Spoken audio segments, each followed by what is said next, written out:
So this is going to be a little bit about the club face and what the club face is supposed to do. You know, first of all, we know the club face hits the ball, but the club face itself is responsible for projecting the ball down its target line. So with the driver, where there's 10 degrees of loft, it's going to be pretty much down that line, where with the wedge, because there's so much loft, it's going to be a little less. But as a rule of thumb, the club face projects down the target line. Now, we've got the leading edge or the lower groove, that's called the face angle, but then there's the loft. And those two things aren't the same. You can see that when I set up to the golf ball, I can keep the face angle straight, but add loft. I can keep the face angle straight and take the loft away. Both ways have the club face straight or square.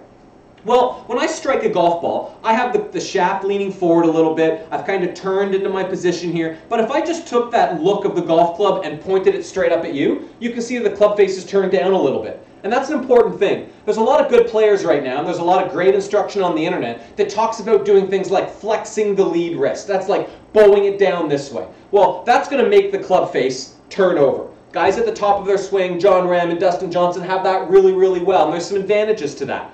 But what I'm trying to explain to you guys here today is that when the club face gets behind the ball and we get into an impact position, that club face is closed. So I'm not sure why we would ever put it open.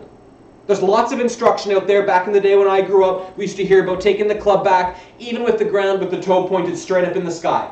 Well, relative to my swing plane, that thing's like 45 degrees open already. And it's only going to get more open on the way back. So I want to have the sensation, I want to give this concept to you guys that if I'm supposed to strike the golf club with a square, with a club face that's closed, twisted the shaft, closed, then why not in the backswing just close the club face as much as you can, and then on the downswing you can let go of that closed club face. But we're always playing in the realm of square to super closed, never in the realm of a little bit open or really open.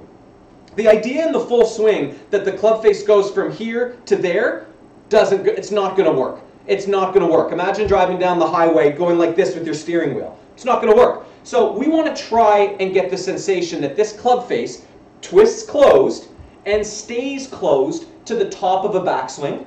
And then on the downswing, it allows the body now to turn a little bit easier. But now that club face can go from like more closed than we wanted impact, and letting it go gets it to the right amount of closed. So if I'm always striking the golf ball in the world of closed club face, I don't ever want to go open, because that's going to make this whole club face come down open and I have to square it up at impact. And now my gas pedal becomes my steering wheel. We don't want that. So try to have the idea in your swing that you are twisting this shaft closed the whole way up in your swing, and then from there, turn your body and return that club back to the ball. Because if you turn the club face closed, or I'm going to say turned left, as you take it to the top, if you make a good move with your body into the ball and you look down at that club face, the club face might point to the right. So an open club face and a club that points to the right, and a closed club face and a point to the left, they're not the same. It's not the same. I can have this face angle square to my target line and add loft. I can have the face angle square to my target line and de-loft it. And you'll notice that when I add loft and bring that club back up to you, it's open. And if I take this club and de-loft it while keeping the face square to my target line and bring that club back up to you, it's now closed. So have the idea that we're going to keep this club closed for a lot longer in the swing, and as long as you're able to get your body to turn through and you're able to finish your golf swing, there's a good chance that this club is now going to come through more square at impact. But the benefit to all of this is you're going to have a lot more torque on the club, you're going to have a little more pressure in the downswing, and I think you're going to get a lot more ball speed out of your strikes. So give that a shot, but sit at home and think about that for a little bit. If we're striking the golf ball with the face a little bit close to the shaft, why would you ever want it open? Practice that next time.